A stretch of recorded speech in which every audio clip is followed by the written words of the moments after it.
And we also have a couple of easy QR codes that we can do. And I will drop those in here too for our sign up. Really want to encourage people to join the caucus. Okay, this is the one that is the California Democratic Party one. And I'm also going to share our sign up that gives you an automatic fee waiver. So please be sure and check those out. And then finally, our agenda. Let me share that.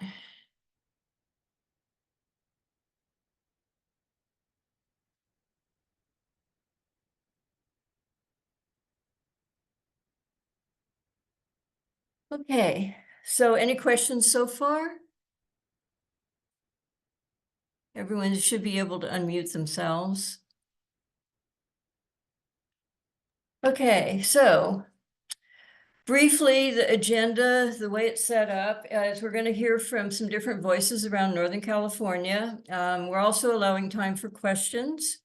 So please raise your hand to be recognized. We're hoping that we can keep each topic to about 20 minutes max, so keep your questions as brief as possible. And then after we have our speakers, we're going to be going to open mic, and essentially this is your chance to raise any issues that you're having in your areas or priorities you think the Progressive Caucus should be really paying attention to. And then finally, hopefully, I know Fatima has another meeting she has to be on at 7. But if we go till 8, then she'll be able to provide kind of an update on what the Progressive Caucus has been doing over the past years and what we plan to do in the future. So again, please feel free to join the Progressive Caucus. We really need members. And then I am going to start by introducing our first speaker. Let me make sure he's actually here.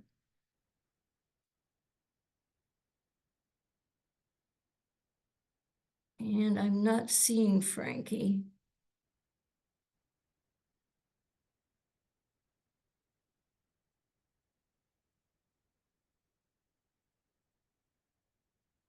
Okay, so since Frankie Myers isn't here yet, let's go to our first speaker will be Dr. Erin Donaldson. Dr. Donaldson has lectured in the Department of Communication Studies at Cal Poly Humboldt since the fall of 2015. He's also secretary for the Humboldt chapter of the California Faculty Association and a longtime debate and speech coach. He has also been advising and supporting students throughout the recent Palestinian actions on campus. And you have probably seen those. It's been very contentious here in Humboldt County. So I'd like to turn this over to Dr. Donaldson. All right. Can you hear me okay? I can. Wonderful. Well, thank you, Ellen. Thank you to the Progressive Caucus. I co-produce a program on KZZH Access Humboldt called the Civic Union, and we interview representatives and community helpers. Local politics is just really, really important. So I'm just really pumped to get a chance to talk to so many people committed to that work.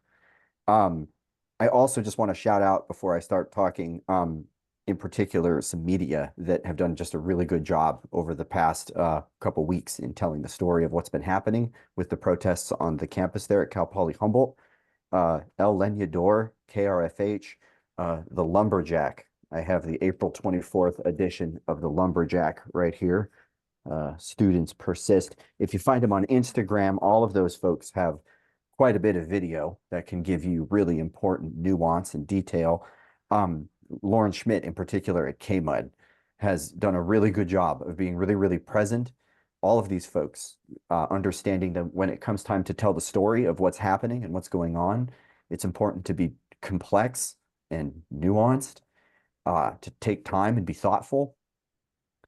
Part of the big takeaway for me that I want to talk to you all about is just how predictable the narrative gets when this happens and how we had a real front row seat to that.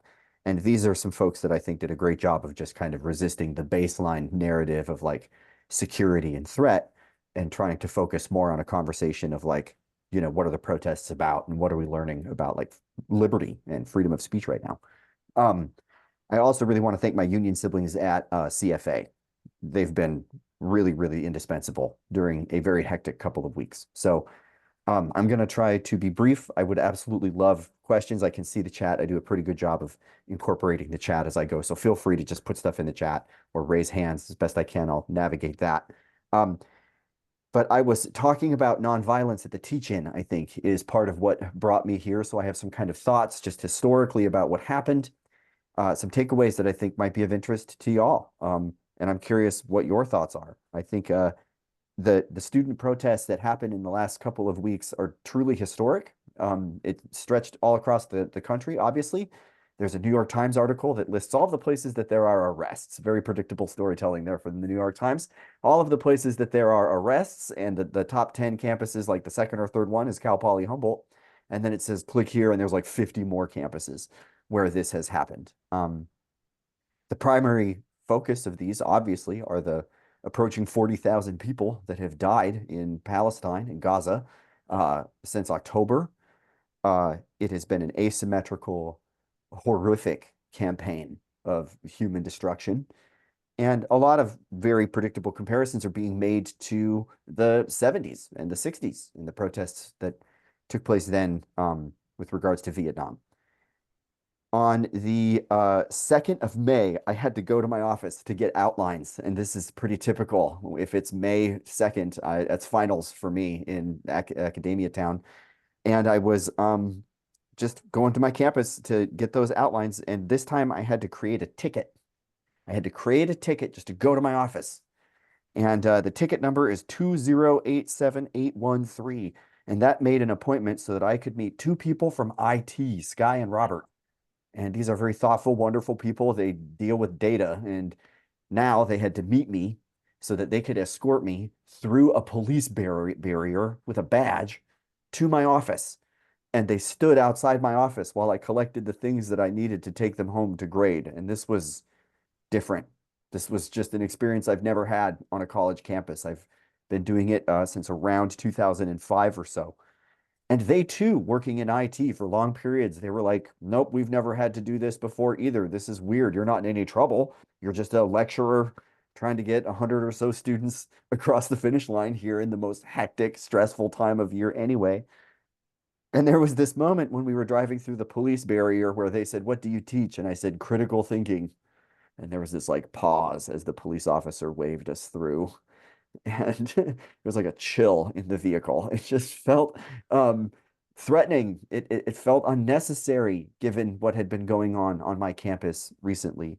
I told them I also taught a 400 level comm class about social advocacy. So if campus had not been shut down, pivoted to online there at the end, we would have been doing our final presentations for a social advocacy class, upper division comm students talking about protests. We just finished our bit about humor and a week on nonviolence and a bunch of other stuff. It just feels pertinent. So call it an academic impulse, but I'm just here to share with y'all what I think kind of happened and what these kind of takeaways are. And I'm going to try to be brief. And if you have any thoughts or questions, put them in the chat. So what happened? On the 22nd, this was a Monday at 5 p.m., I was leaving campus and my dean sent out an email that said, does anyone know anything about a sit-in at Siemens Hall? And he later said he regretted sending that email because for I and many of my colleagues, this is the first that we heard about what was going to happen. And now all of a sudden we're like, wait, there's a sit-in at Siemens Hall? And so we all headed down to see what's going on. And when I got there, some students were setting up some tents. They were moving through the halls and shouting. It looked like a sit-in. It looked like a student protest. These happen fairly frequently on our campus. And those of you that know your history here in the Pacific Northwest in particular know that the environmental movement had this, the Vietnam movement had this. This isn't new to our area. There was a hard closure of campus on the 27th. The email from the university came out and said they're announcing something called a hard closure. Never heard of that before. Typically, when they train us for things like school shooters and things like that, They talk about like lockdowns and stuff like that. This was fairly new conversation to us. At 2:30 in the morning on the 30th, an operation commenced. We got an email that told us that there was an operation. And this struck me because I was listening to the radio, coincidentally, and they were interviewing the Israeli government about Rafah. And they were talking about how they had to operate. There was going to be an operation. And the word operation, as a rhetorician, a critical thinker, as a debate coach, it's a very sterile word. It's a very scientific word. And it's a word that I feel like is hiding a lot more than it is telling. So at 2:30 in the morning, there was an operation. We knew that this was coming. I was working with the union from the very beginning. I left campus when the protest started, but when the helicopter showed up, it's about a mile from my house, so I walked back up there, and I was there until about 11 at night when they left, when the police left. They tried to enter the building, as you all may have heard, and they were repelled by the students. The dean and the provost and a bunch of other people showed up and started negotiations after the police arrived. And the police leaving was a fundamental part of those negotiations. And the police actually left. And to be honest, that moment when the police left at 11 at night with a helicopter overhead and everything escalating, that was a surprise. It was really wonderful. It felt like a huge win. It felt like a large community came together. There was maybe a dozen, maybe 2 dozen protesters. Um, Counting heads is difficult, but anywhere from 100 to 300 to 500 people at a time were in the quad around the building. And pretty much everyone there had the same argument. The police had to leave. Whether the protest was justified, whether the vandalism was necessary, none of that had really crossed the minds of any of the people that I were talking to. The one thing that brought everyone together was this idea that the police have to leave because they're a threat to the safety of our students. The union met the very next day on the steps of the library right across from Siemens Hall. We had our meeting there. We had a teach-in. We talked about nonviolence. The Senate voted on the 25th a vote of no confidence for our president. They had twice the necessary participants for a quorum, and the vote was like 170 to 10 or something like that. It was just a landslide vote of no confidence saying that we reject the police presence. On the 30th, order was restored. On the 31st, we got an email saying that order had been restored, but in the very same email, it said if you come to campus, you could be arrested. And this felt like too much order. It felt like the wrong kind of order. It felt kind of disorderly to many of us that were there. We were up late at night waiting for the cops to come. When the cops came, it was live cast on quite a bit of those channels that I talked about before. But the media could not enter campus. K-Mud was not allowed to enter campus. The Lumberjack, it was too orderly for the campus media to be allowed to come and view what was happening. The ACLU has since filed a complaint. KMUD is pursuing this complaint about the just complete shutdown of media access to the campus, a complete shutdown across the entire campus. My office is in Founders Hall, several hundred vertical feet and quite a distance away from where the protest was happening. I couldn't go to that office. BSS, which is halfway across campus, that was closed. The whole thing was shut down. And that persisted until, we hope, tomorrow. Tomorrow will be the first day that I will be able to go unassisted to my office to get research. I have colleagues with bugs that are dying and they need to feed their bugs, but they have to make a ticket and they have to be escorted through the police barrier to do that. This is because a protest happened on our campus. And that to me is alarming. It's also predictable. Some of the takeaways are one, there are 2 emails that I find very interesting. On the 31st and on the 7th, the order restored email was put out, and then also the key points email. There were roughly 19 key points that an unsigned email produced by the administration decided to state were fairly important for the whole community to know. And they talk a lot about how many people called the police, and they talk a lot about the police negotiating and failing and all these different things.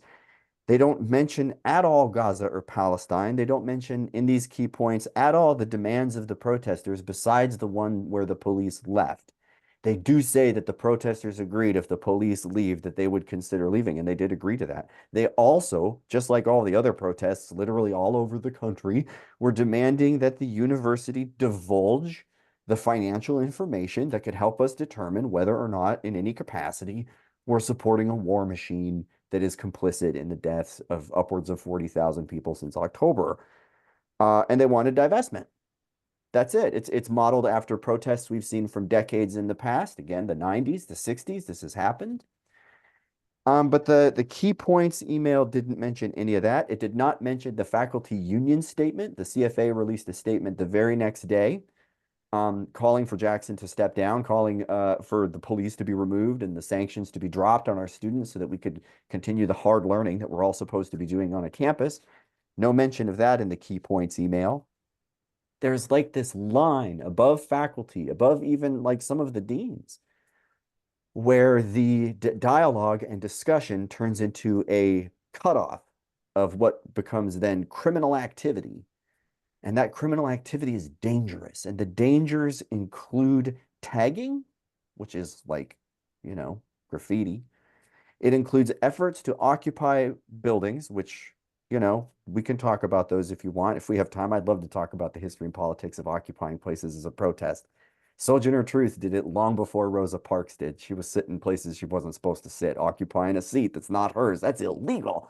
And people do that. And the threat they say was like blocked exits. There's no like physical threat. The way they shut down the whole campus, again, it felt like a shooter, it felt like a bomb, it felt like an earthquake. But none of that is what happened.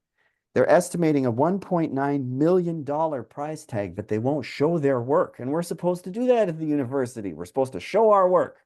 And they won't show us that itemized list. The suspicion is that most of that is for the over 300 law enforcement that were part of this operation on our campus. This operation brought 300 law enforcement from Rio Dell, from San Francisco. The San Francisco police had some very disturbing social media posts. We have since learned through a now deleted LinkedIn post from a CSU administrator that they want to make challenge coins in response to the protest. A challenge coin is something they give you in the military. If you survive a military operation, you get a challenge coin. Jesus. It was really heartbreaking to learn that. Someone says their friend's daughter was suspended based on their cell phones connecting to the Wi-Fi in an occupied building. There has been many stories, over 70 suspensions based on tracking location of Wi-Fi data on your college campus, which means students that attended the CFA-sponsored teach-in there to demonstrate that there is no threat, there's no volatile situation if the police aren't around. They were tracking the people who were participating in those. And protesters learn early and often that you have to turn that phone off. You have to turn it off because they'll track it. And even if you're not involved, people are getting vacuumed up. A lot of people are fighting those suspensions. It will be a long and messy process, it sounds like. I'm going to try to wrap here. The takeaways. I gave a lecture about the force of nonviolence. We saw it in action. It didn't win. It didn't turn the tide today. Nothing will do that. Definitely not war. But with nonviolence, what we saw was there was a low moral barrier to participate. The community came immediately because the only moral question is, do you want police officers with helmets and shields and batons and mace and zip ties on the campus? And the moral question there is very basic. No, we don't. And that brought the community out. There's a low informational barrier. There's good training for nonviolence, and you should do nonviolence training because it's necessary. But basically, the training necessary for nonviolence activity is solidarity, which is standing next to people that agree with you that this has to stop.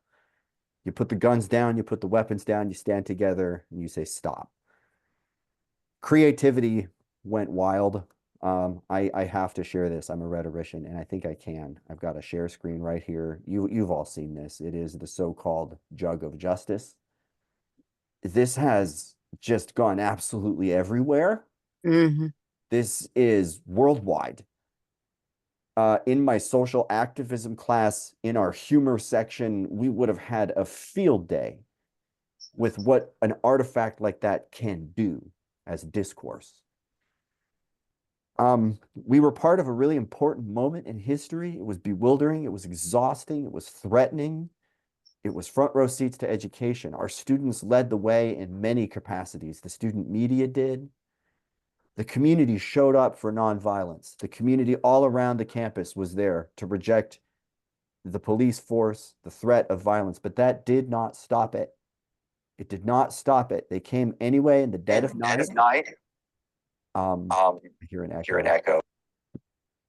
There was a long process of people being arrested, my colleagues being arrested. The need to respond to that is overwhelming. The desire to say the protest failed is pretty simple. I see that. um, but I will say that like now more than ever, this is very, very necessary.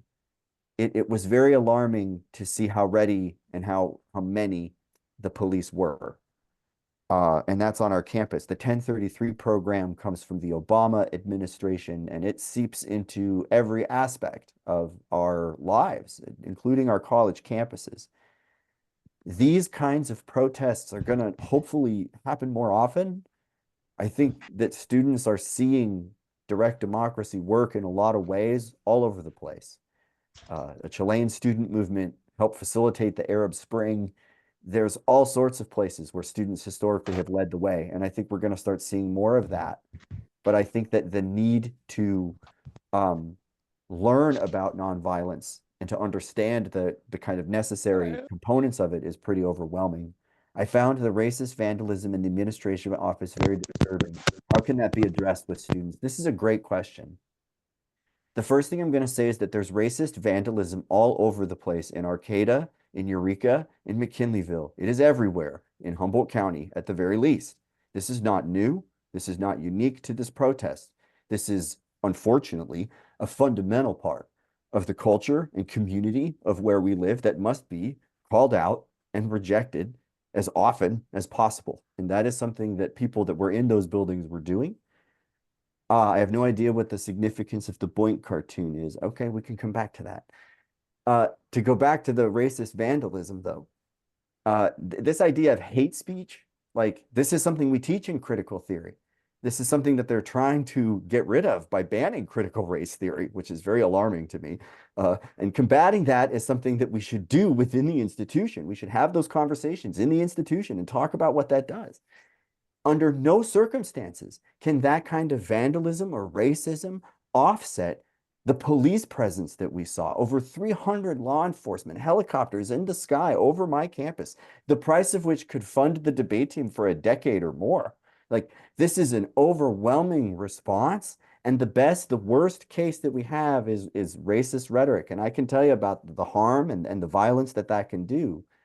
But this is kind of a predictable part of the narrative of conflating crime and criminal activity and dangerous activity so that the state can come in with a very heavy hand and, secure the peace and do security. The significance of the Boy cartoon, if I can touch on that just really quickly, it's called the Jug of Justice.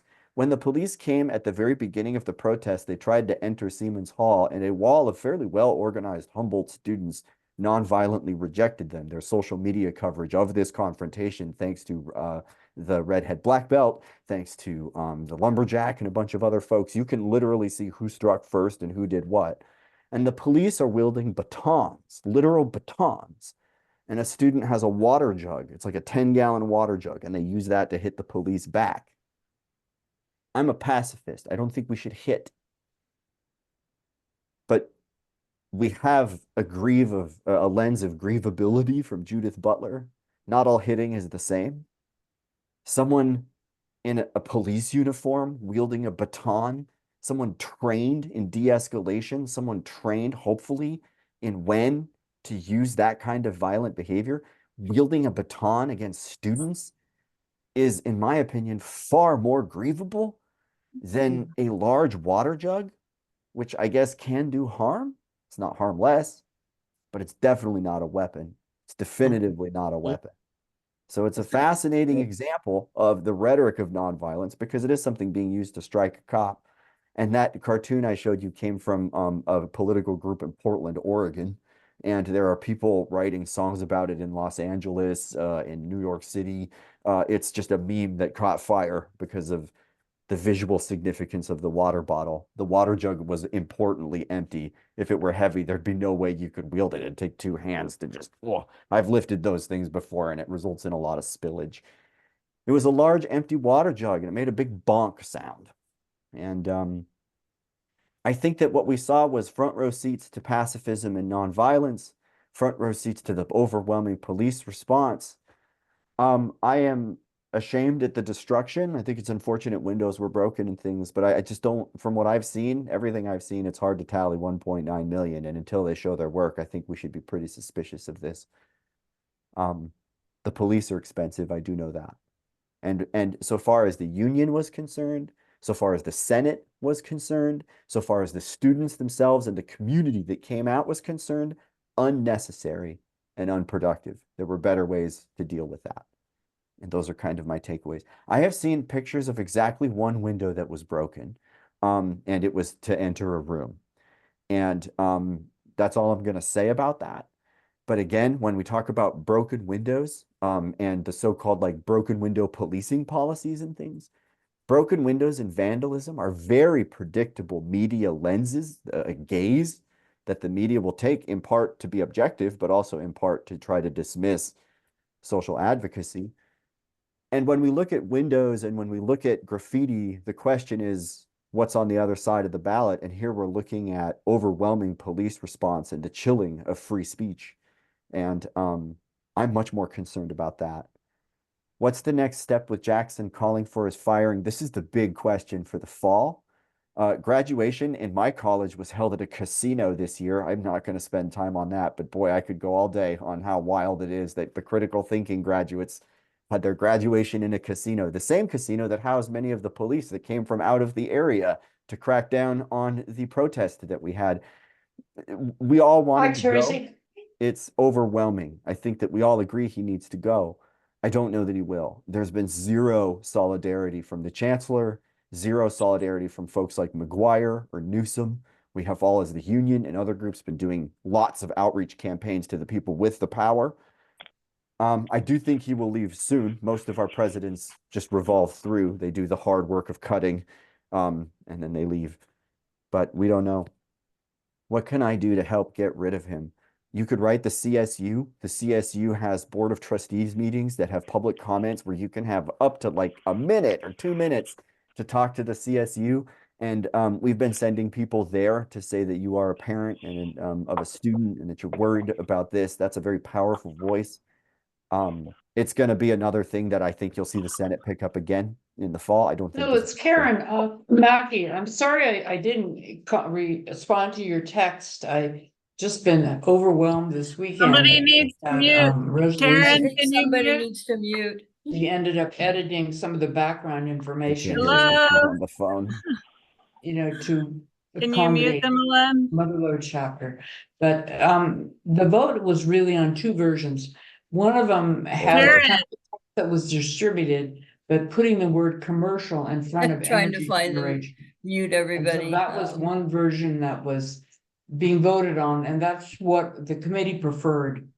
The other one included the commercial energy generation, but it also It's likely the Sorry about telephone that. number. for that words for the purpose of energy generation. And that's, the committee was not happy with that, the State Forest Committee, because it seems to limit, to kind of limit. There we go. State Senator Sorry about McGuire, that. it's okay.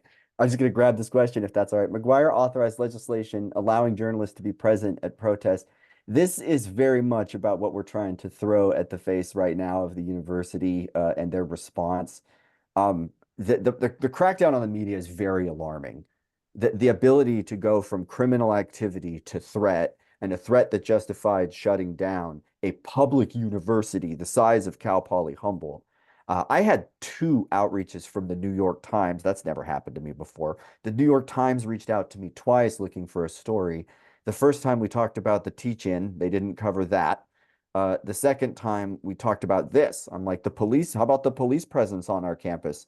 The student occupiers put up barricades. The police barricades are concrete and make it so that you cannot drive in or out of the building. The police occupation has lasted as long, cost way more money than the student occupation did. And the New York Times wasn't interested in reporting that story either. They do keep tracking those arrests, though. They'll keep doing that.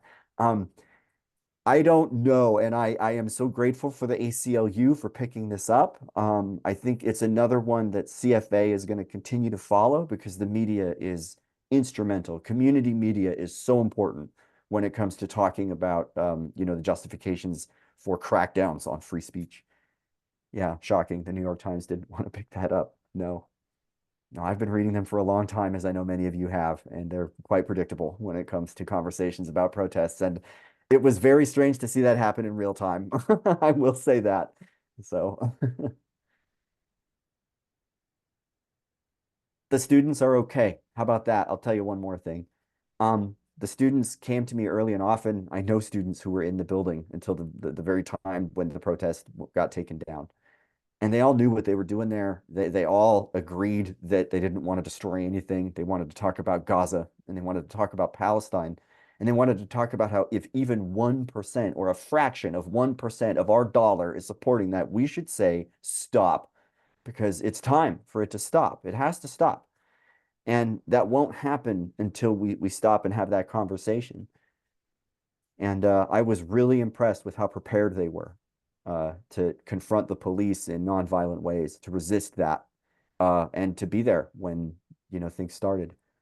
Sarah says, I was amazed how many, mostly larger media outlets, were dismissive of the student reasons for protesting, continually hear them saying that the students don't know their history. I've seen people say that these students need to get a job. Almost all of my students have a job. They have like two. Sometimes they're working their butts off. They definitely don't know enough of the history for any teacher that I've ever met, but they're like, 19 and 20, and they know quite a bit more of their history than many of the people who are critiquing this. They're aware that they pick the dates they pick, the buildings they pick on purpose and strategically. Yeah, and that media narrative is very, very predictable. Maybe one more note on the media is a great podcast on the media. And their most recent episode talks about the miscoverage of these protests and how the media talks about confrontation and spectacle. It's pretty predictable. They don't talk about what the protesters want and what their demands are. And in my class, we would say that's part of the problem when you have a protest. That's a big part of the problem, is that narrative. So MSNBC coverage has been pretty sympathetic to the protesters. There are a lot of very sympathetic angles, quite a few. And for my money, the late night hosts, the people making jokes about the news, those people by and large are coming down with the protesters, which I think is good. It's an open book test. The kids are always right. Yeah, I said this is more important than finals because it's like right here. So let's just deal with this. I'm tired of the narrative. I'm all for free speech, but I'm all for free speech, but people will say that like criminal activity can't happen, occupations can't happen. Free speech has always been about trying to toe that boundary between what is illegal and legal to make sure you're heard. And the question is, who is speaking up? What are the risks they are taking? Why are they taking those risks? And frequently, that's where they can lead the way, and the students did, I think. Other commencement protests at Cal Poly Humboldt, there were people who didn't go. There were people who instead held a protest in front of the courthouse. I did not go just out of desire to not participate in that whole thing. Again, the thought of having graduation in a casino. There were pictures of people in regalia at the slots, and we called them invest in your future. And I just have many more cynical things to say about it. But no, for my money, graduation was destroyed. There was a free speech zone.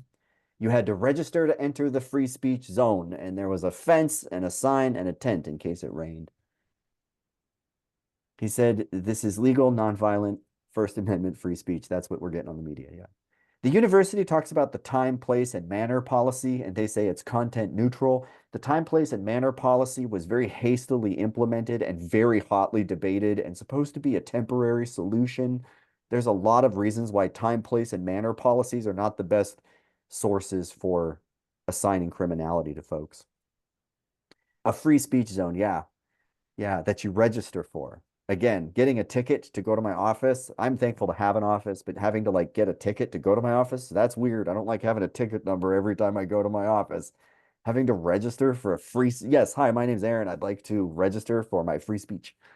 It just doesn't feel right to me. So just want to thank y'all for the work you do, for the opportunity to talk to you. If you want to reach out to me, you know where to find me. I'm a state employee, so you can look at my email and there it is. And keep up the fight. Yeah.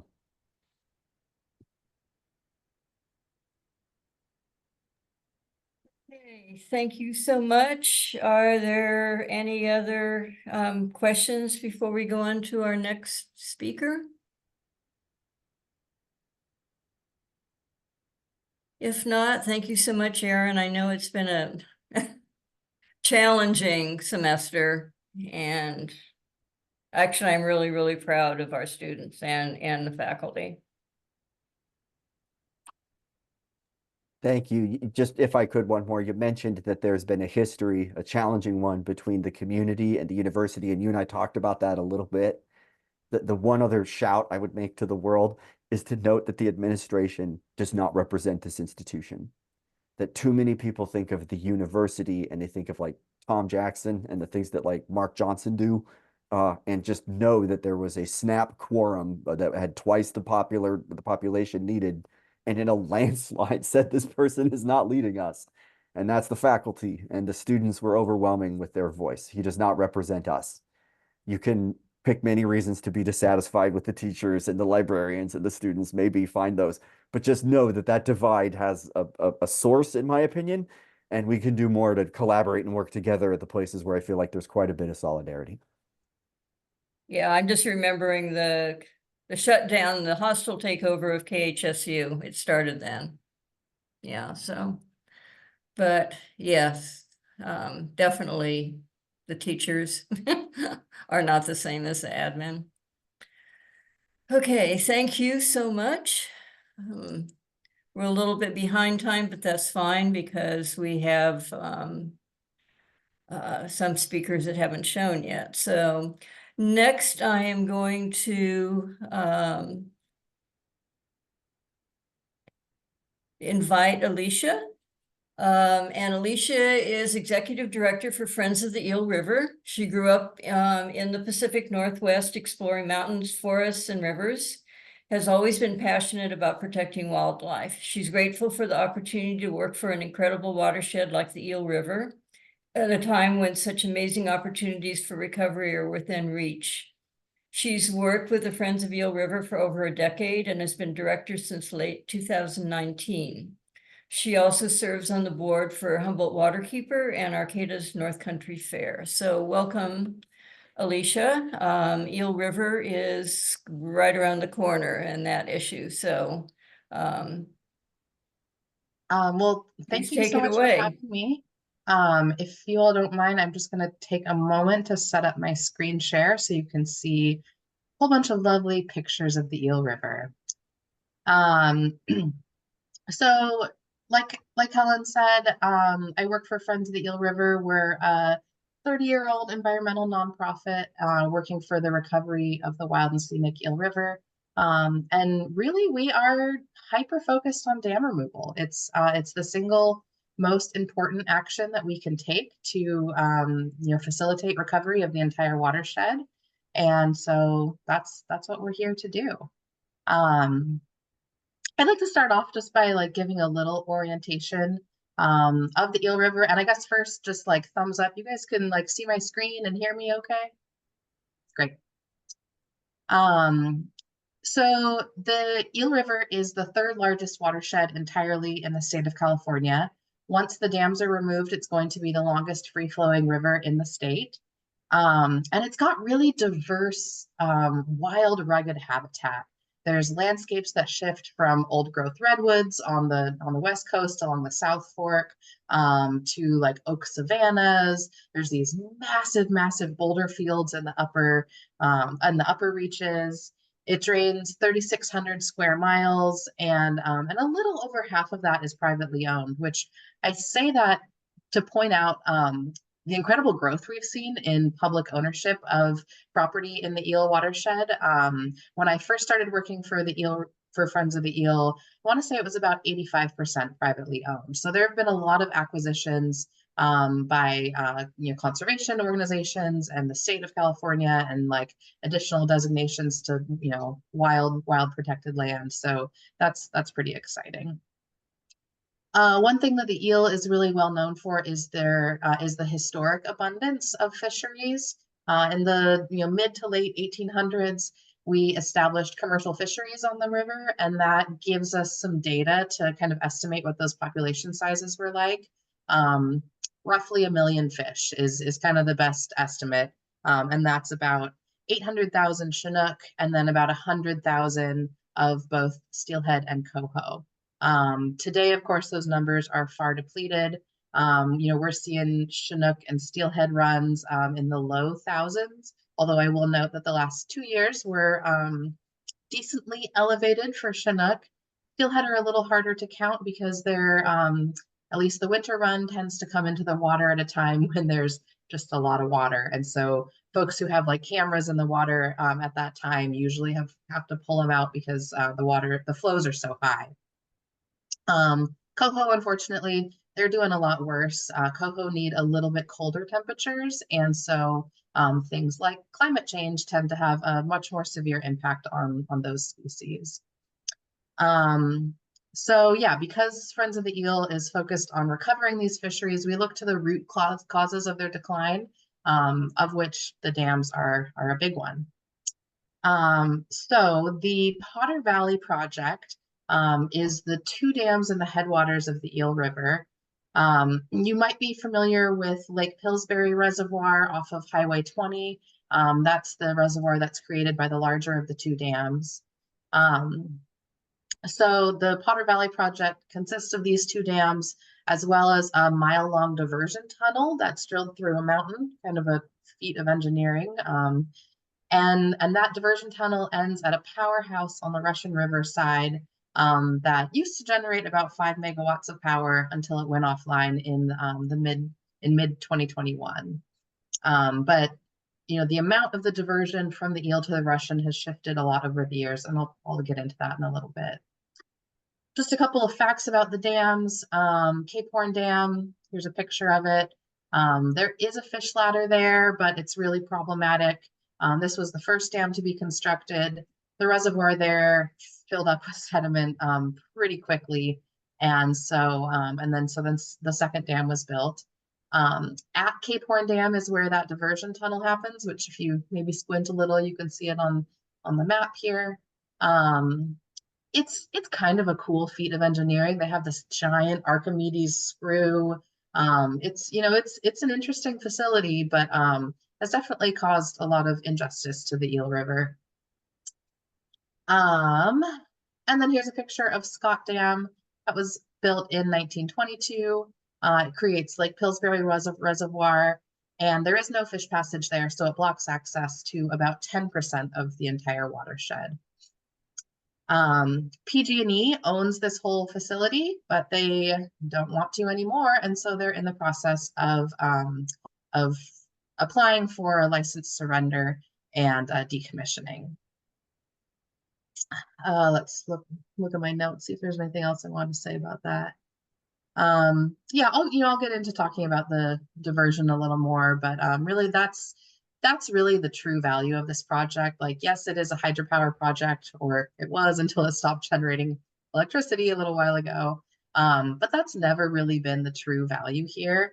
The amount of electricity that it generated has a nameplate capacity of 9 megawatts, but it typically generated about 5 megawatts, which is a tiny amount of electricity. We did a study back in, I think, 2015, and determined that a couple of acres of solar panels could easily replace that. And that was with technology that's almost a decade old at this point. So it also is the smallest generating asset that, hydroelectric asset that PG&E had. So like a really, really tiny part of their portfolio. Really, why people care about this project is because it sends water to an otherwise very arid region. But before we talk about that diversion, I'm just gonna talk about why it's so wonderful that these dams are being removed. Um, this is an aerial photograph of Cape Horn Dam. So the fish, if you can see my mouse cursor here, they're coming up kind of on the right side of your screen, coming up here. They kind of get filtered into this area and then they go up this fish ladder here, which is I believe it's the longest fish ladder in the state. But it's really problematic.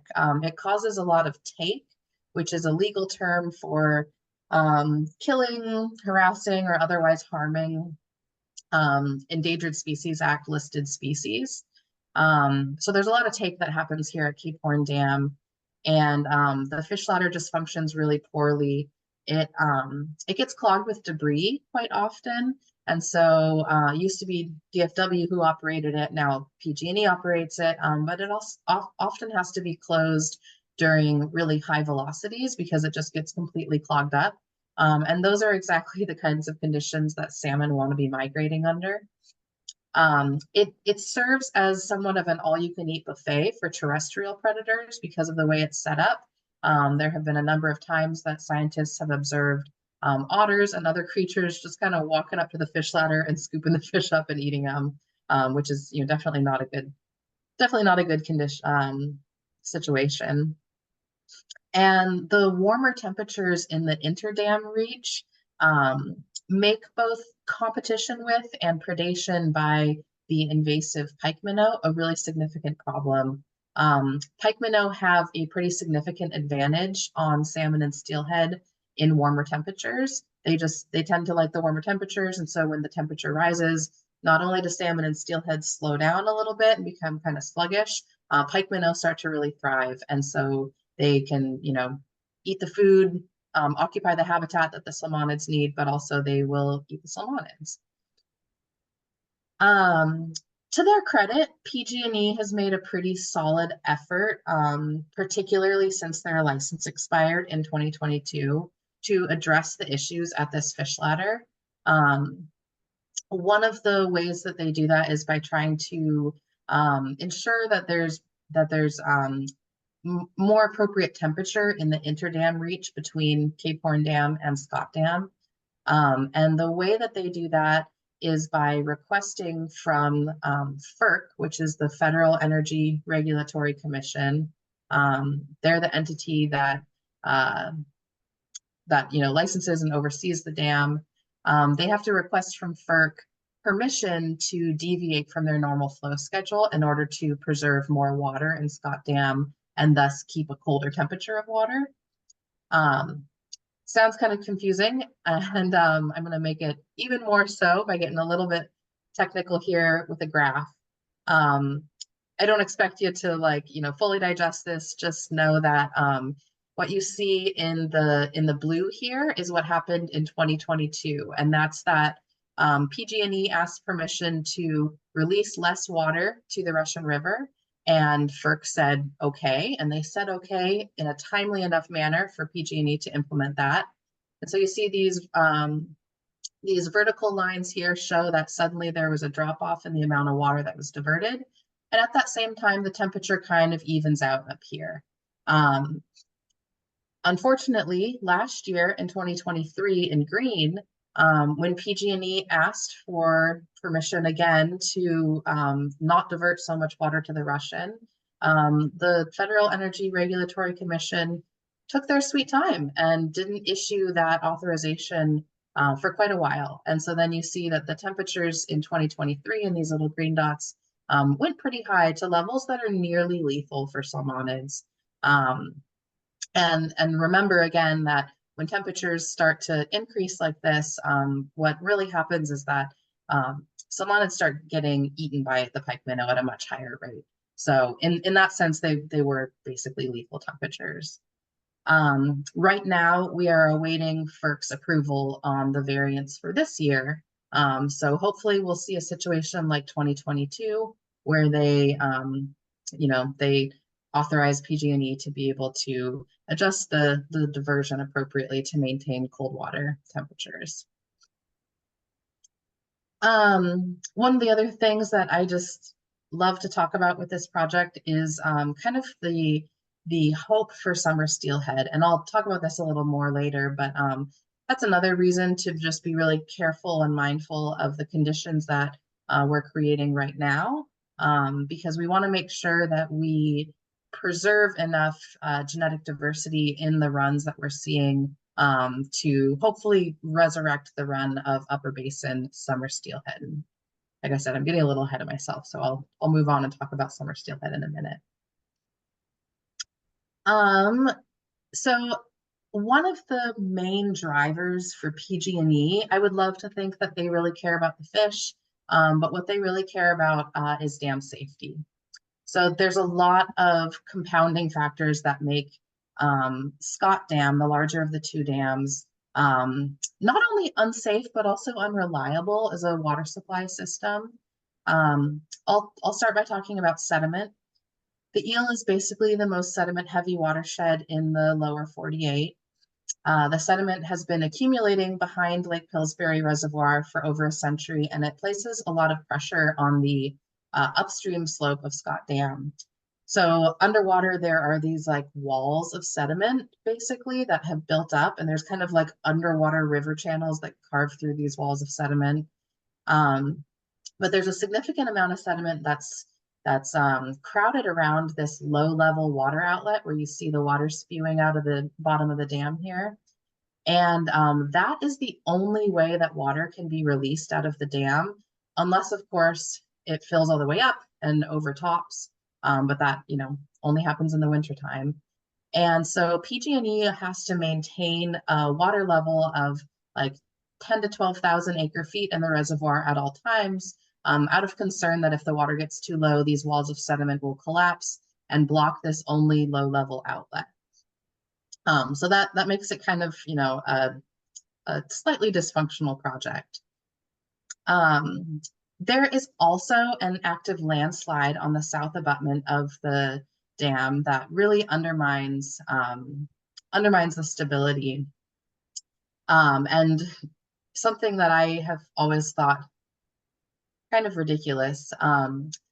So while they were building Scott Dam, there was this big piece of rock that engineers assumed was bedrock, and there was a little bit of seismic activity, and this landslide, which is also right over here in this area, started to shift, and along with it shifted this gigantic boulder that they thought was bedrock, turned out not to be.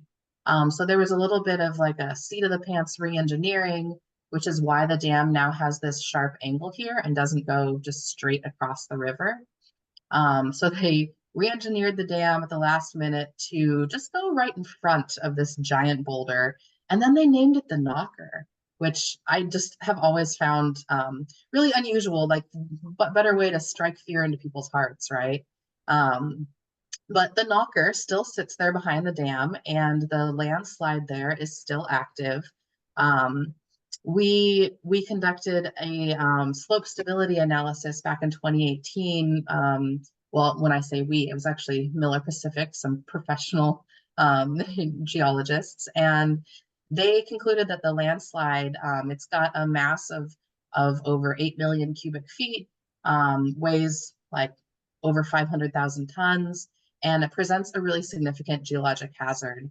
And PG&E even said in a 2016 safety review that the susceptibility of the slopes to seismic events hasn't even been studied. So there's a lot of reason, I think, to be concerned about what could happen to that giant boulder in the event of a serious seismic event. It's worth noting there's other structural concerns. The stability of the dam's foundation is relatively unknown because the piezometers that measure uplift have mostly failed. And then I'm not going to get into this today, but I'll just say that all of this dam safety stuff is underscored by the fact that basically all of the dam safety information is concealed behind a classification system called critical energy infrastructure information. And it's basically, used to prevent potential terrorists, I suppose, from accessing critical information about energy infrastructure. But it's also used to, you know, prevent the public from like being able to read emergency action plans and being able to evaluate if utilities are actually doing a good job of keeping a handle on important dam safety issues. So is a seismic event likely to occur? Well, it just so happens that Scott Dam sits directly on top of the Bartlett Springs Fault, which is a part of the San Andreas complex, and it's capable of generating up to a 7.0 magnitude earthquake. So yes, it very well could cause a significant problem. And I see the questions about sediment in the chat here, so I'll just take a minute to address that. You know, we haven't seen a lot of detailed analysis of PG&E's plans for dam removal yet, but kind of the 50,000-foot view is that there are two options. One is a rapid removal, one is a phased removal. They would both result in a high level of suspended sediment moving downstream when the dams are removed. One would be a potentially lethal amount of suspended sediment for a couple of days, and the other one would be not quite as like thick of sediment, if you will, like the the DO would be a little bit less, but it could continue for like 100 days, is like really ballpark kind of big picture. So, you know, many of us have thought that if it's timed appropriately, it's probably better to do a rapid removal and just like get that sediment moving through there. But I think part of that depends on having the appropriate kind of weather conditions. So we shall see what kinds of details PG&E proposes when they submit their plan shortly here. So all this dam safety stuff kind of came to a head last year when PG&E announced that they were going to change the way that they manage the project to basically reduce the capacity of the reservoir. They wanted to, basically reduce their liability. So the reservoir will never again be at capacity. And so between that dam safety effort and the fact that they need to, maintain a low level of water to prevent sediment from covering the water outlet, and the fact that they're trying to preserve more water for fisheries, really starts to shrink the amount of water that they even have available to use as a water supply system. So that, that causes a whole host of problems on its own. There's even more reasons to remove the dams. The habitat in the upper basin that's blocked by Scott Dam, researchers have excuse me, counted up all the river miles and done some evaluation of like what different kinds of species could use it at different life history stages. Really, like the number I like to point to is that for steelhead, there is 280 miles of habitat up there. Steelhead kind of have the largest range because they're the most athletic of the native fish. But what's really special about the habitat is that it's some of the best habitat in the entire watershed. Researchers from the National Marine Fisheries Service evaluated stream temperature and geomorphic features. And, like I said, they looked at habitat suitability for a variety of different life stages, a variety of different species. And they basically concluded that the cold water refugia up there could support populations of both summer and winter run steelhead, as well as fall run Chinook, even during warm years, because some of it is spring fed, it continues to remain cold. And they, for those of you who are familiar with the watershed, they refer to it as like adding an entire Van Dusen river to the Eel watershed. So the Van Dusen is the northernmost tributary to the Eel, also tends to have some really excellent habitat. And, opening up this habitat will be just like adding an entire another Van Dusen. It also creates the opportunity to escape from some of those pike minnow. This picture on your screen here, I took several years ago out with researchers who were measuring this set of roughs here to see what kinds of species could possibly, get up above them. Oops. And what they determined was that it's definitely accessible by steelhead, questionable for Chinook. It's probably mostly a barrier for Chinook. But who it's really best for are the summer steelhead. So summer steelhead come into the watershed a little bit earlier than their winter counterparts, and they like make their way up as far as they can. They hold in deep pools during the summer, and then when the rains come in the fall, they can get even farther up in the watershed. So they kind of have like a spatial advantage on their winter counterparts. And so they're the ones who get to use habitat like this that's really far up into the watershed. Some really exciting genetic research has revealed that the resident trout that we find up here behind the dams, trout and steelhead are really genetically similar fish. And the resident trout up there, they have the genes that would allow their offspring to basically become steelhead again. And some of them even have the specific genetic marker that would allow them to become summer steelhead. So many of you probably are aware that preserving genetic diversity is just a really important piece of preparing species to survive through climate change. And so the fact that we kind of have this opportunity to resurrect this lost run of steelhead is just really, really exciting. So, I can kind of read through the rest of these points, but I think you all can see them. Methylated mercury is a big concern. Please don't ever eat fish that have been caught in the Lake Pillsbury Reservoir. It's really bad for you. And I'll just note too, as kind of like a final reason why it's great that the dams are being removed is that it eliminates a number of problems and undesirable conditions for fisheries. It also creates opportunity. But also, tribes and fishermen were never consulted when this project went in. And it's caused a significant loss to tribes, both in terms of legal, established fishing rights, but also, just like the cultural degradation that comes from losing something like anadromous fish runs. So I think that's a really important thing for us all to keep in mind with this project. A little bit of the timeline of what's happened and what's yet to come. Much of this has already passed, but I like to put it up here just to give you all a sense of how long various stakeholders have been meeting and discussing this project. But where we are right now, I'll just kind of jump ahead in time.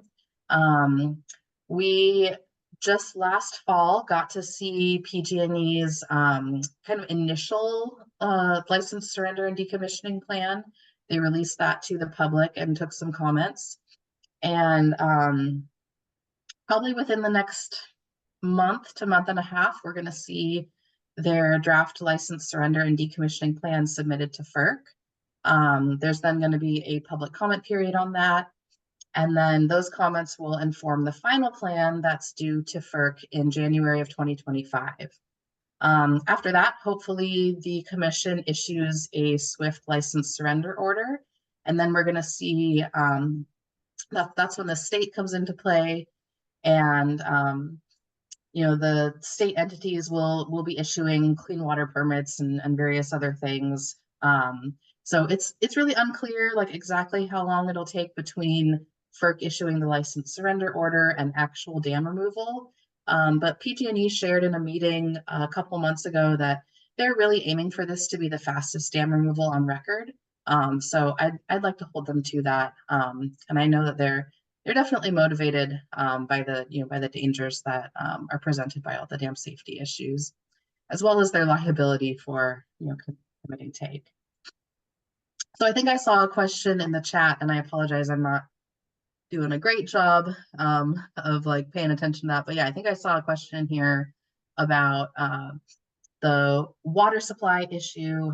And, I wish that we had more data on what water users actually receive diverted water from the eel. Like, it would be great if if Sonoma Water had been tracking that all along, so we knew exactly who was benefiting how much from this.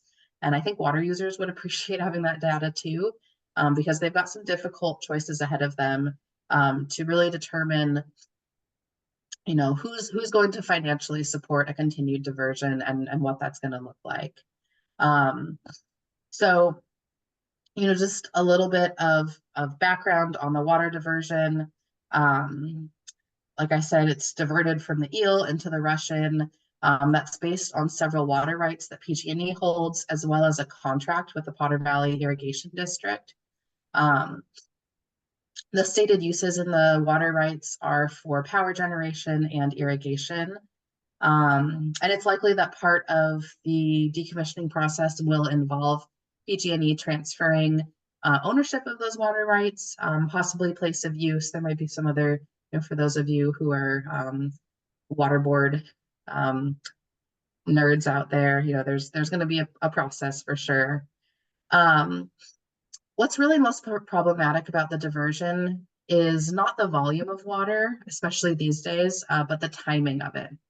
So water is diverted in the summertime, as I showed with that graph that affects temperature. And that's just a time when the eel can't really afford to spare it. And so any future diversion is going to be during a wet season only, and under conditions that don't cause any harm to the eel. For the first 90 years of the project, the volume of water was a problem. It averaged around 150,000 acre feet a year.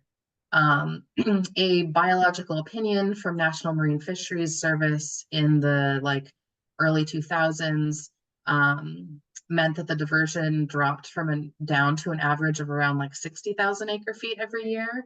And then that's what we saw for the last 20 years or so. But as I was describing earlier, there's now a number of conditions related to dam safety and fisheries protection that that have even further reduced that diversion. And so I think, do I have a little chart here? Here we go. So this kind of gives you a picture of there used to be a ton of water that was sent through the diversion. It became a lot less. It's becoming even less. It's likely that the volume of a future diversion will probably be closer to around this, this lesser amount here, but that's really something that is yet to be determined. What we do know right now is that PG&E has no interest in playing a role in managing or overseeing the future diversion. They told everyone a few months ago that they do not want the diversion to remain as a non-power license through the Federal Energy Regulatory Commission. So they don't want to be co-licensees with the project, kind of like what happened up on the Klamath. They don't want to do that, which I think was unsurprising to many of us. And there's now a new Joint Powers Authority that's formed. They authorized moving forward with one preferred design alternative for the continued diversion. And now that same group of proponents, which includes water users from Sonoma and Mendocino County, it includes the County of Humboldt, includes a couple of conservation organizations. They're all gathering right now to talk about the parameters of a future diversion, like the timing and the volume, and how to determine how much a particular type of water year, if it's really wet or really dry, how that's going to alter the amount of diversion available.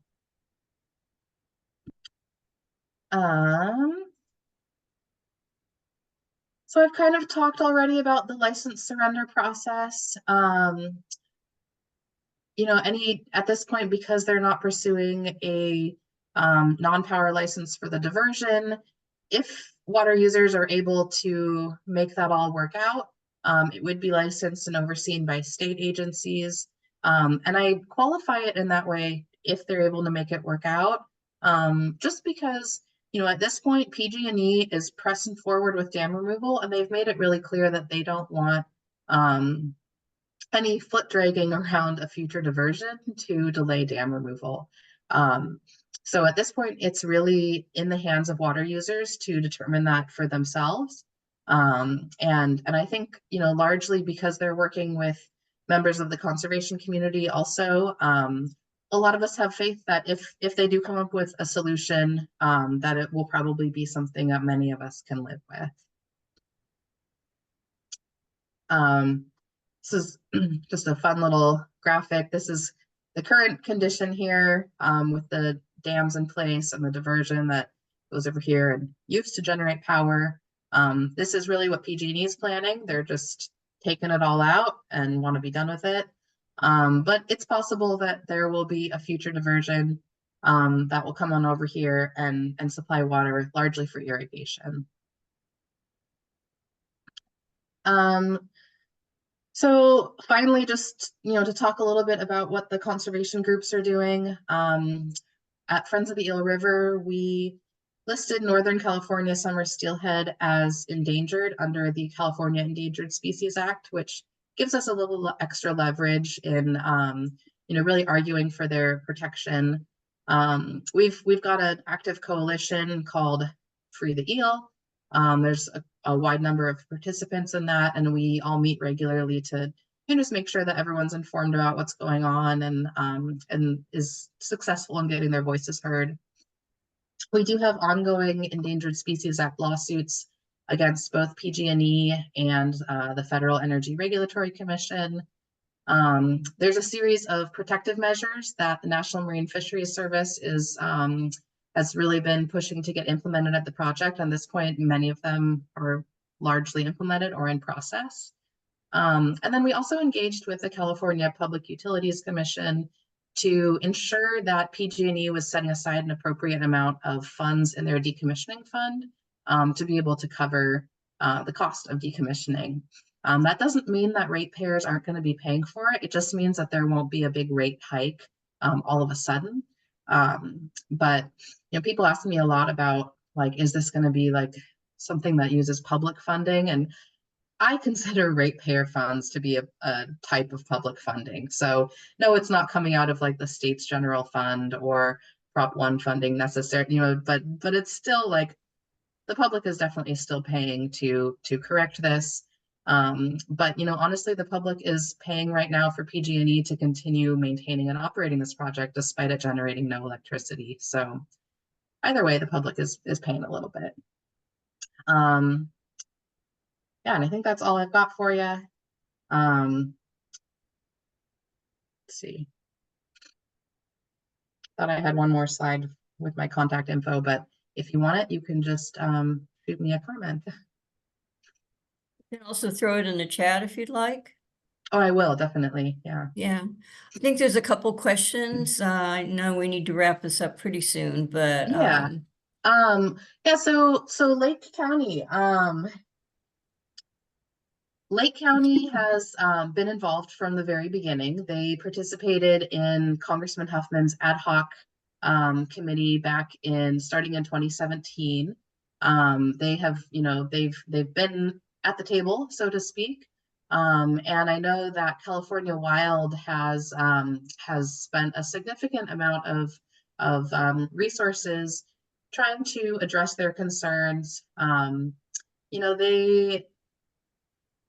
They seem to be going a little bit the way that Siskiyou County did up on the Klamath. And by that, I mean that there's an opportunity here for Lake County to receive some mitigation funding to have infrastructure improvements. They could see new establishment of recreational areas, new trails. They could see road improvements and telecommunications improvements.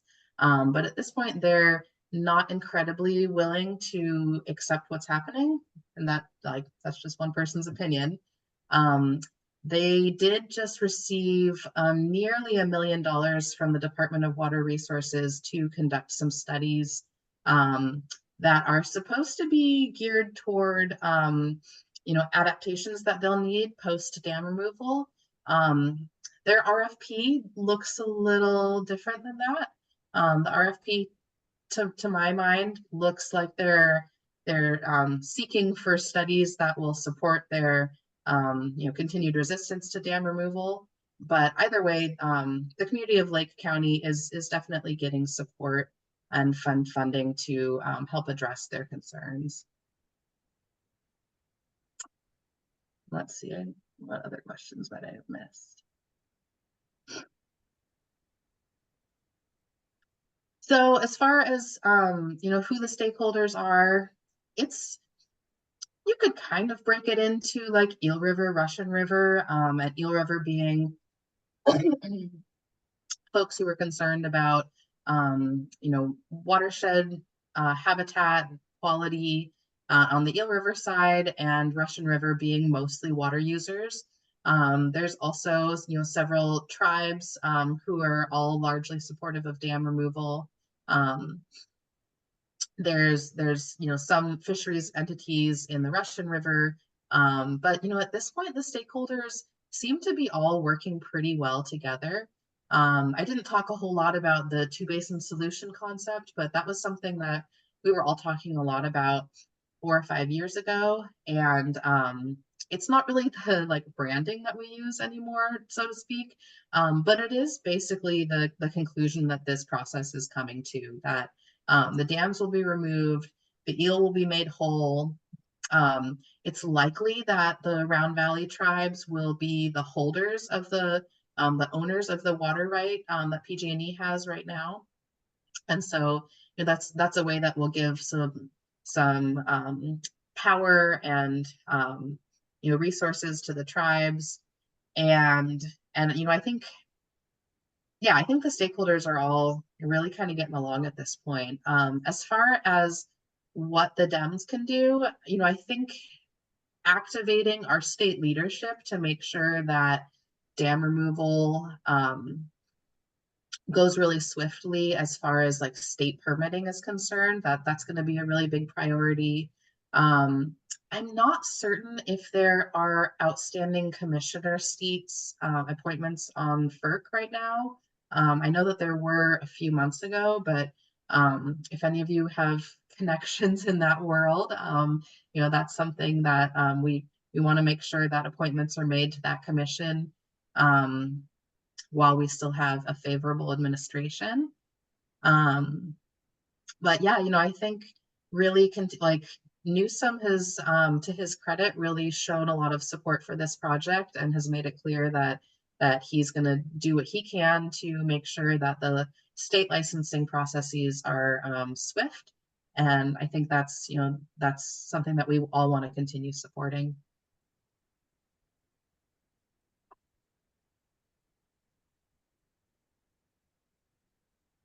Okay. Yeah, if there aren't any other questions, if you'll put your contact information in the chat, that would be great. Thank you so much. I know I've heard a lot of misinformation as I drive through Lake County at times. That the eel those dams are important for flood control because the eel flows into Humboldt Bay. I was like, what?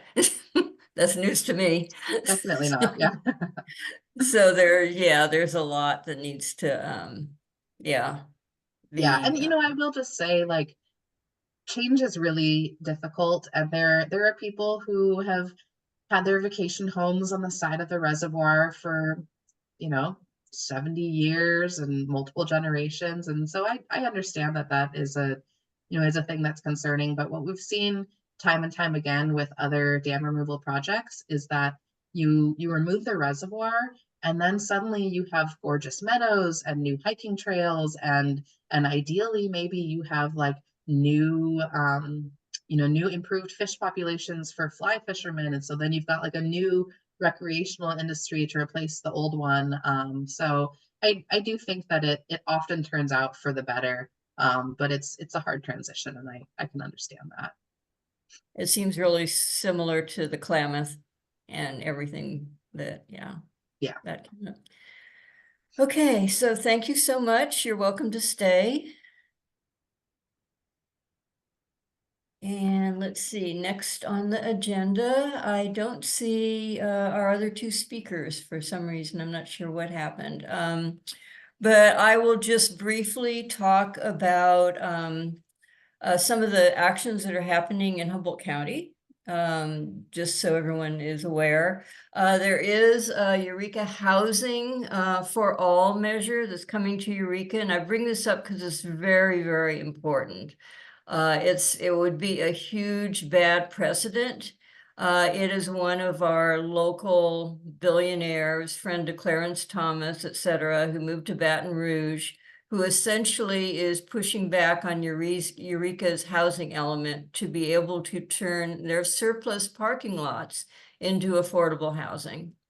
So he has put a very contentious and misleading measure with lots of money behind it on the ballot. And it's essentially would take away Eureka, the city council's ability to do that project, and they would lose all the money from the state as well. So this is something that's going to be a huge fight. It'll be on the November ballot, but it has repercussions beyond Eureka, because if it's successful in Eureka, it could spell, the same situation elsewhere. So bringing that up, there's also a situation with one of our, we have what's called the Redwood Coast Energy Authority, and they have a contract with Scotia Mill to burn biomass for green energy, quote unquote. And in some cases, that is something that is, a pivot or, an interim method, until we can go all, other sustainable energy. The situation with this one is it's a really old mill and it is spewing out pollution and really has a lot of damaging health effects, a lot of air quality violations that are being, essentially people are turning a blind eye to. So that's been another issue up here in Humboldt County, where there's been a movement to end that contract with the Scotia Mill because of all the health impacts. And the person that's actually leading that charge is the former medical officer for Humboldt County. Redwood Trail is another one that is impacting our area. That is turning the old railroad into the trail, Redwood Trail. It has hit a few snags at this point because there wasn't complete tribal consultation done. And some of those railroads went right through cultural sites, including massacre sites. So there are bodies under there. So that really has to happen. The cultural consultation needs to happen before it can move forward. But it's a big, it's not going to be the same as some of the other trails, but it'll be it could potentially be a really strong tourist attraction and boon to our area. But it does need to go through some other steps. Tribal consultation is key up here. Shout out NorCal for Palestine has had protests in Crescent City, in Weaverville, and Reading. And so these are really red areas. So I just want to shout out to all those organizers. They've done an amazing job, keeping those protests going, and they're actually increasing. And in some of these small towns, the MAGA people that are coming out counter protesting. So it has actually allowed some difficult, but sometimes productive conversations. So I just want to, give a shout out to those rural areas. And finally, as everyone knows, we did have the Assembly District 2 primary for the new assembly, and we were able to, the winners were the Republican, of course, because they always get 30% of the vote. But Chris Rogers, who was born and raised in Sonoma County, progressive, is the other person on the ballot. And, as long as people get out to vote, at least down ballot, if nothing else, he will be our next assemblyman. So that was a real win for us. Okay, so now I think at this point, I don't see our other speakers have joined. Not sure what happened. I haven't been able to get in touch with them. But I'm just going to open it up to anyone else that has anything they would like to bring up. I think Mervet is here. Would you like to speak to the resolution that is coming to the e-board? So, hi, everybody. Think I'm in my car here. My daughter has a basketball game and we're waiting for that to start. So hi, everybody. I'm so honored to be there. It's been a difficult 7 months. Obviously, I don't think a lot of you know, but I am 100% Palestinian. I've been a delegate for a little bit over a decade, first through KDAM, now through Central Committee. And so we had put together a resolution that comes from some language that Margaret had proposed in the Santa Clara County that had passed. And Joanna and I are the authors. Dave Mandel also helped out, but we were since Coronia had, two authors, myself and Joanna, proposed one. What we found out is, I guess there's 4 resolutions that were presented at Resolutions Committee. There were 4 resolutions that were presented to Resolutions Committee, and their new like methodology is that when there's 4 resolutions regarding one subject, regardless of where people stand. So if you have if you have like one regarding abolishing police and one regarding funding the police, they would combine those resolutions. It's illogical, but that's what they do. Anyway, what we found out recently is that they took these 4 resolutions that combined them. One of them was ours, unfortunately. And they numbered it a 4. We read the resolution. It's horrendous. And to me, it's horrendous anyway. And so we spoke to Aggie, and Aggie basically let us know that the only way we could impact the resolution or speak on it on Friday at e-board is if we're authors. So it was very painful because it was a double-edged sword, right? For us to agree to do this, but that was the only way we could speak and possibly impact or stop this horrendous resolution from moving forward. Because it really dehumanizes Palestinians, dismisses what's happened, and really puts all the blame on Hamas. I'm not in any way defending what Hamas did on October 7th, but this didn't start on October 7th. I'm not defending it, though. I condemn all violence. However, what's been done to the Palestinians in Gaza and the West Bank, where there is no Hamas, is it's beyond words. There's not really, I can't quantify the pain and trauma. So we really ask for support in speaking to the committee members. So for those who might not be confused, that me, Joanna, and I are on this and that agreed to be authors on this combined resolution that we did not write.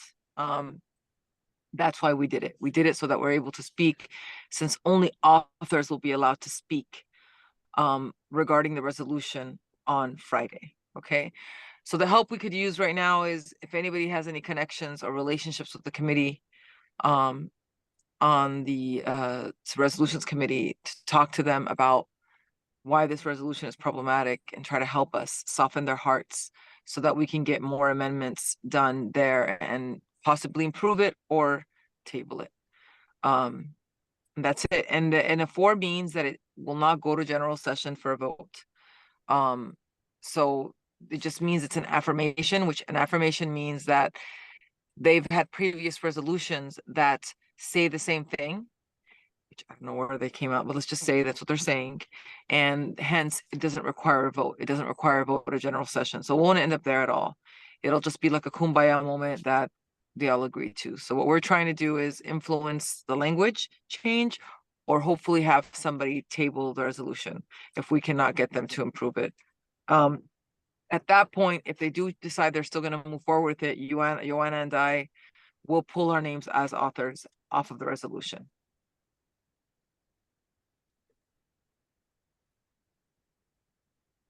Does anybody have any questions? Yeah, I put one in the chat. Is there a resolutions committee meeting that we should be going to? Because I'm on the e-board too. Yes. It's on 4 o'clock on Friday. So please, if you guys can attend, we'd all really appreciate it.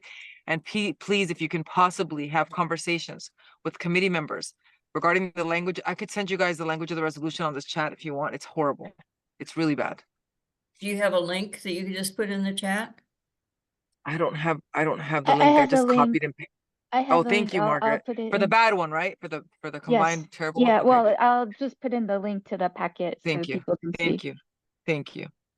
I just didn't know if we were at liberty to share that entire link with this chat. I'm sorry, I didn't know. So That's fine. I Yeah, just I did was look just at the interested in hearing resolutions you. packet and I saw 4 resolutions there. And I was just like, what's going on here? So, Well, so our resolution basically, once it goes to resolutions committee, it becomes the property of resolutions committee. So whatever's happened with the resolutions process, if you guys remember back in the day, if you were a delegate, you could speak on a resolution. You can give your opinion. You can give your feedback. Not anymore. And now they're doing this combo thing to avoid conflict. So basically it suppresses voices. I mean, that's what it's intended for. But however, we have to work with the process, right? So that is why, like I said, Joanna and I agreed to put our names on it in order to possibly influence edits and to be able to have those 2 minutes to be able to speak on why it's problematic and why they should not adopt it or change it. Anyway, so anybody have any questions? I'm gonna look at the chat. I haven't been looking. It's been Rusty Field. Yep, absolutely. Yep, it has. It will be there as someone who signed on to your mission. I find this process reprehensible. I'm sorry. I hope you understand, Sean. I promise you, like I cried, like it was very it was a very hard decision, but the decision was either have influence over what could possibly is going to be passed anyway or not. And to be able to speak to and the way they work is you can't speak at all. So the only way we could speak is by agreeing to be authors. And so we saw it as if they allow us to pull our names after it, at least it's an opportunity to make change possibly and be heard. so Mervet, are you saying that only you can speak at the actual resolutions committee? Joanna and I, that's it. No, Oh, not just wow. for this specific resolution, all the authors. So there's other authors, not just us. So all the authors, they can speak. So I don't know. So Joanna and I, they're giving us 2 minutes total combined. We found out today. It's horrible. Telling you, like I would never, just know that for people who know me, I've worked on countless resolutions, especially in the past 7 months, but in the over a decade.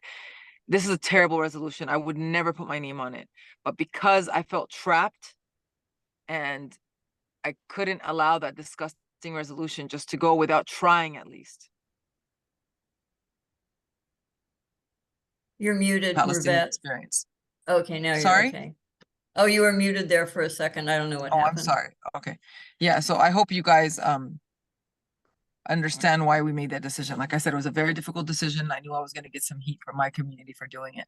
But I personally did it, and so did Joanna, to try to influence change or get it, make them understand why this thing shouldn't move forward. Or, so Okay. we're hoping they'll change it from a 4 to a 2 or table it, or at least take some of the amendments that Joanna and I and Mendel have proposed.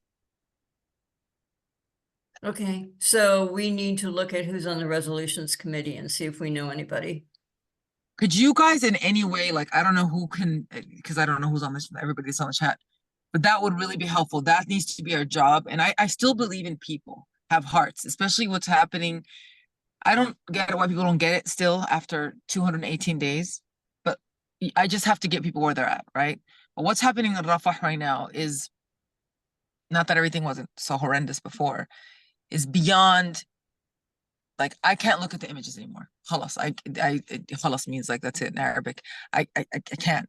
My family's there. I have a friend who lost almost 500 family members immediate. So she's lost the majority of her paternal, maternal family side.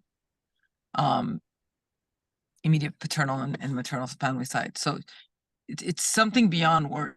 And so I'm hoping maybe we can open people's hearts up. And it's easy to dismiss people when they're not in front of your face. And so what I'm hoping to do, Joanna, I know she has her own plan, but my plan is to humanize Palestinians that have been dehumanized, and to really talk about that experience and beg them basically to take another route.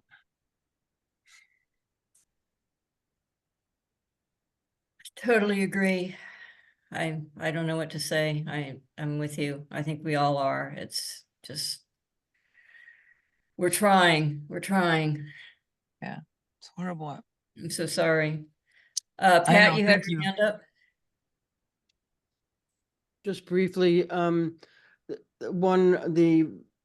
names of everybody on the committee is on the CADEM side. If you just type in CADEM Resolutions Committee, you'll get the names of everybody on the committee, but I'm not sure about how to contact them, but you can contact Nick, who is the staff for the committee.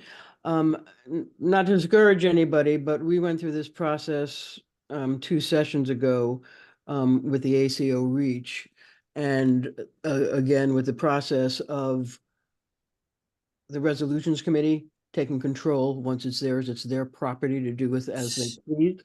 And it really was, the room was filled with people wanting to speak, and it just felt very repressive. And so It I don't is. want people to be discouraged, but I think you do need to go and bear witness if you're going to be at e-board to see this process. So maybe we can do something through the Rules Committee to get it changed, because it was, you used to be able to testify, and now it's, it's just not that way. And that doesn't, especially at something at the e-board, which is much smaller than convention, and it's all executive board members. You would think you would allow testimony, but that's no longer the case. So I'm asking people not to be discouraged, but to go and to bear witness to how the process is working, and how the people are treated in this process, because I think that's an important part of us trying to affect change. We have to try. Yeah, we have to try. Yeah, we don't give up. Yeah, we have to try. Keep I'm up not the gonna. fight. Yeah, we have to try. So please, if you could help us reach out, this is right now the goal is like, if you have connections, go to those connections first. But we're gonna divide the list up, and I think we're planning on emailing, calling if we can somehow get a phone number, but just soften up their hearts. And I still want to believe in people. I still want to believe in people's humanity, and I personally, that's what I'm counting on. And like I said, it's harder to reject somebody when they're in your face. And yeah, they have suppressed the system. It wasn't like this back in the day. It was more democratic. It's not now. It's autocracy. It's not. There is no democracy. They basically have suppressed things so that they don't do work, and they don't want to deal with the drama. They don't want to deal with the conflict that is uncomfortable for them. And we understand. And you obviously, all of you here probably understand the whole Palestine-Israel thing, how uncomfortable it is for a lot of folks. They just rather not deal with it. And so the money keeps going and funding to normalize the occupation and support it and continue this genocide and ethnic cleansing of my people. But we can't give up. I don't have a choice personally. So I have to keep trying. Yeah, I think we all feel like that we're at this point where we can't stand by. We just can't. Yeah. It's too much. So thank you, Mervet. You're welcome. I will Thank see you for you allowing in me to San speak. Diego. Thank you. Does anyone else have anything that they want to ask Mervet before we move on?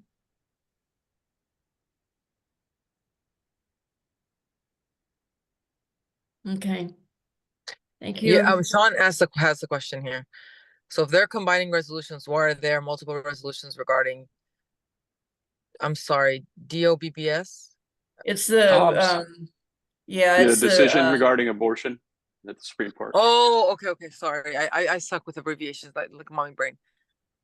Because that's a popular, listen, when it's an unpopular one, they're gonna use, these rules are made to make their life easier, not to make it more of a democracy, not to truly represent the constituents we're supposed to represent, which are the Democrats in the United States that are in California. This is just made for them. So whenever there's an issue that's difficult, this is how they handle it. Does that make sense? They handle it by not consulting authors. Like, we were not consulted about them combining them. Nothing. Right. They made the decision. They rewrote it. I think Aggie and I could bet my life Lockman has his hands on this, because he has been for our community personally. I feel like all he's done is harm us for a very long time. He comes out to be friendly and nice, but that's what I've seen. He tries to come off like he cares, but he doesn't care. But point is, they rewrote it based on these four, right? And we were just told, do you want to be authors? We're like, no, you can't speak. Or what do you mean you can't speak? No, you can't speak. You have to be authors to speak. And if you want to get an edit in, possibly one edit, possibly two, you're gonna you cannot unless you're an author. And so, like I said, Joanna had asked if we could pull our names if whatever change was made wasn't sufficient, and they told us it would be little change at that. But for me, like I said, it was more about my attempt to influence the committee itself when I got to speak for that minute that I'm sharing with, 2 minutes that I'm sharing with Joanna, whatever, possibly a minute that I'm getting, and possibly influence change and really engage with the process. Because what they keep saying about my community is that we're not engaging with the process, which is a complete lie. We do over and over again, and we're just called aggressive and violent, whatever. But I still have to, as you know, we have to engage in the process, as unfair as it is. And we're hoping that maybe, like I said, 1 or 2 or 3, or at least half the committee members agree with us, and they decide to table it and kill it because it's a terrible resolution, or they change it to make it at least tolerable. I had one quick question. I haven't seen the final resolution. I only have the packet that has the 4 that were submitted. Which does it look more like does it look anything like any of the resolutions, or is it something that they just wrote? Okay, so it's worse than the LA. So I wasn't in love with the Los Angeles one. It wasn't horrible, but I wasn't in love with it. Okay. But it makes the LA one look like a dream come true. It's really, really bad. Did you put the link? I think Margaret said she was going to put a link. Yeah, I wasn't sure if I was at liberty to use that, share that link. Oh, yeah, no, it's public. It's posted on the cadam.org website. It's for everybody. I mean, it's not like a secret or anything. Oh no, I'm talking about the combined one. The combined one, Margaret.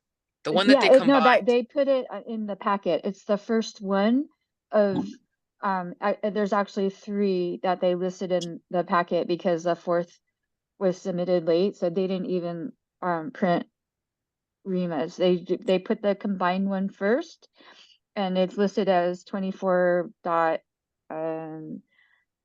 05.001, paving the way for a durable peace and ceasefire between Israel and Hamas.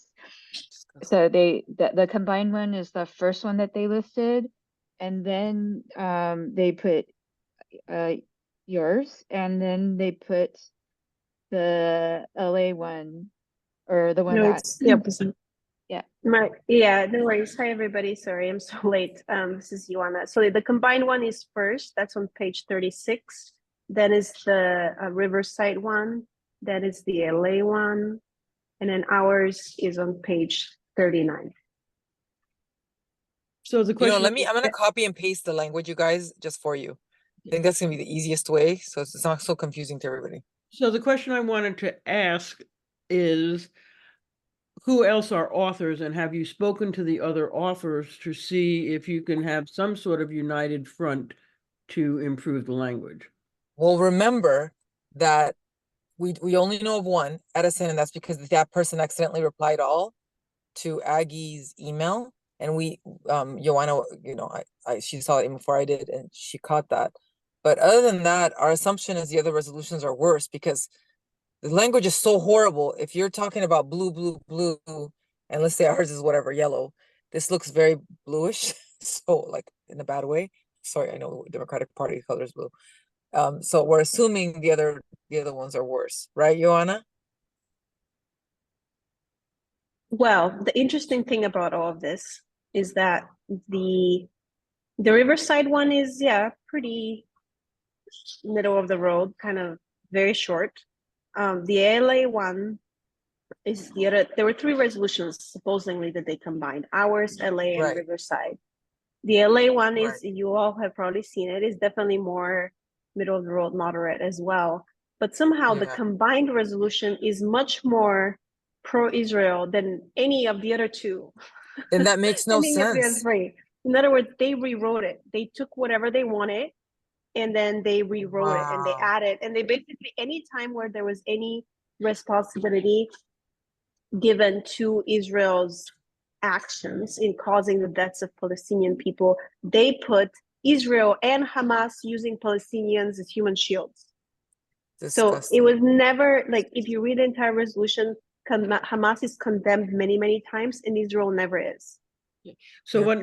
what I'm saying though is on that final one, and I'll It look in won't the, let me send it. they must I tried list, to just copy and paste. they would list the other authors. Right, we see, yes, And Matt, we see. and so you see those authors, and since the authors are the only ones that are allowed to speak, Right. I would say That's that our the next step. first thing should be not just the Yes. committee people, but the other Correct. authors, to see if you could have some set language before you walk into that room that will improve this resolution. Because if the Right. combined resolution doesn't look like anybody's resolution, there might be some room to work there. Yes. If each author joins with you. So I would suggest that that would be a good strategy, is to talk to the other authors. And we were planning on doing that. Thank you so much, Yes. Tao. Yeah, no, that's correct. We're doing that. Mivette and I we had already given to Aggie a full list of our changes. She didn't accept Yes. any of them. Now we created our list of, like, much smaller list of non-negotiable changes. We're gonna take that and speak with the authors and try to get their support for those changes as well. And when we go on Friday at 4 o'clock and can make our statements for these amendments, the other authors also support us and are in agreement. Okay. Now, Joanna, we just need to find out if they're planning. So she's giving them 2 minutes to the group of authors, like the Riverside people have 2 minutes. Yeah. The LA people have 2 minutes. Okay. Yeah. But resolution committee members can ask us questions. So hopefully they will ask us questions. And again, I'm sure Mirvet has already shared this, but we ask all of you who are going to be there or in support of us, please come Friday at 4. And be ready for whatever next updates we have on actions. Yeah, Friday at 4. Okay, will do. Got it on my schedule. Thank you. Oh, thank you so much for keeping trying. And we have all the students now, joining in after, essentially months of, huge demonstrations in communities. And it seems like they can't stop listening forever. Hopefully not. Seems like they want to Okay. help. They're going to stop listening when they clean house. Yeah. Well, That's when we've they're gonna got start some listening. work to do. Definitely. Yeah. Thank you both. Thank you. Okay, so any other questions or?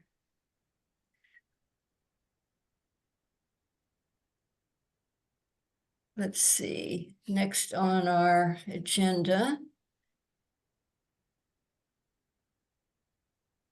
Anyone else have anything they would like to bring up that's happening in their communities?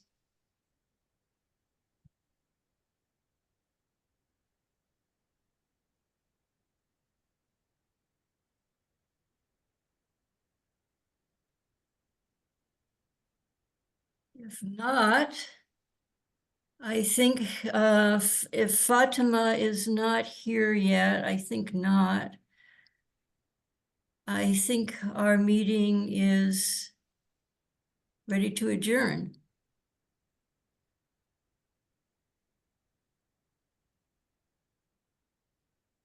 Thank you, everyone.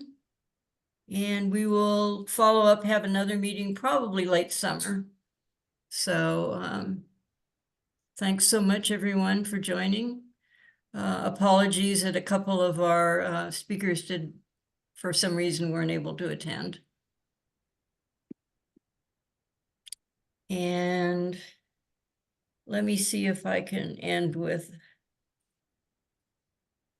some music. I think not. I've been having trouble with that. Bye, everyone.